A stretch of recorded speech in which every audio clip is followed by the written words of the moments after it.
Hello, today I'm going to be reviewing this GOYOUTH 2-in-1 Under the Desk Electric Treadmill. And I've had this treadmill for just under 3 years. It has worked really well for me. I walk on it 3 or 4 times a day for 1 to 2 miles. I originally got this because my company was doing a step challenge, and I wanted to be able to get steps in during the workday. I did get first place because of this. The second year I got second place, and we're coming up on the third year here in about a couple of months. So I'm training now for that. This thing, when you turn it on, you can only walk for about 90 minutes and then it shuts off. So if you're gonna walk longer than that, it will stop and then you have to start it over again. So that's just one thing to be aware of. There are programmable modes. I think there's like 12 different programs in it. I haven't used those. I haven't needed to. I just do the manual mode, and that works for me. So yeah, this is my setup. I have my laptop on top. I have a printer and a table because for me, this desk is too short to work at. I would be hunched over if I was just on this desk. So I put the treadmill here because it's just right so that I'm not too far forward and kicking the end, and I'm not too far back and falling off. But this is my setup. So I usually walk during meetings. During COVID, I walked during a lot of meetings since everyone was working from home. If you plan on doing that, just make sure your team's okay with you walking. I found for me a nice easy pace during meetings is about 1.5 miles per hour. And so that way I can talk and not be winded and anything like that. When I'm working, I usually do about 1.8 miles per hour because then I get a few more steps in. And if I go any faster than that, it's hard to type and use the keyboard. So I found that that's the sweet zone for me.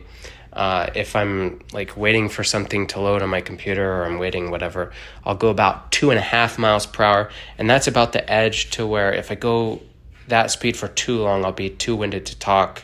I'll be moving too much in the camera. So it's really off-putting for people to watch. Now this is about 50 pounds, give or take. So it is pretty heavy.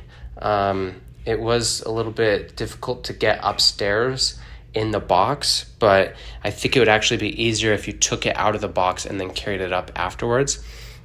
Having said that, there are some wheels on the front here. You can kind of see them. They blend in with the carpet right there. There's some caster wheels, so if you stow it vertically, it can stand, and then there are wheels on the bottom here so that you could pick it up and adjust it. So I'm holding the camera in one hand. I can use the other hand to lift this up. It's light enough to do that, and then I can move it forward or backwards as I need to. If I need to move it left or right, I would need my second hand, but it is light enough because most of the weight is up there.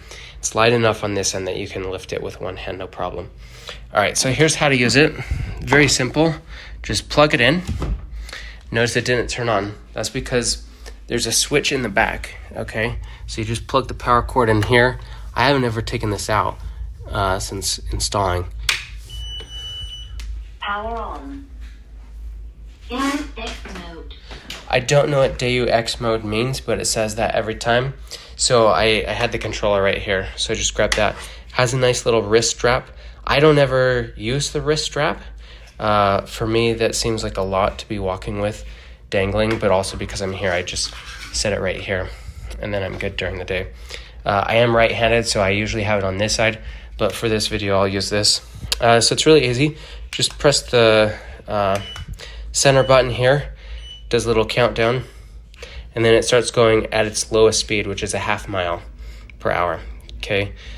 You can increase the speed. Let's see if I could get this to focus. So there's a plus and a minus button. It's kind of hard to see on the camera, I apologize. But as I hit the plus, you can see it increases 0.1 mile at a time. If I hold it,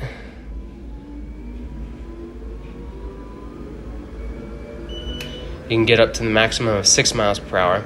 You can see it cycling to different menus. So this is pretty fast. It's not loud at all. That is the maximum, so you can't run on this, but it's nice for working. So here's 2.5, This is my fast pace if I still want to be at work.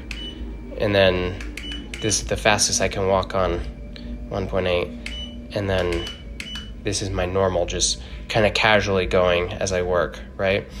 It does have a step counter, so sorry for the shakiness, but you could see every time I step, it is adding the steps, okay?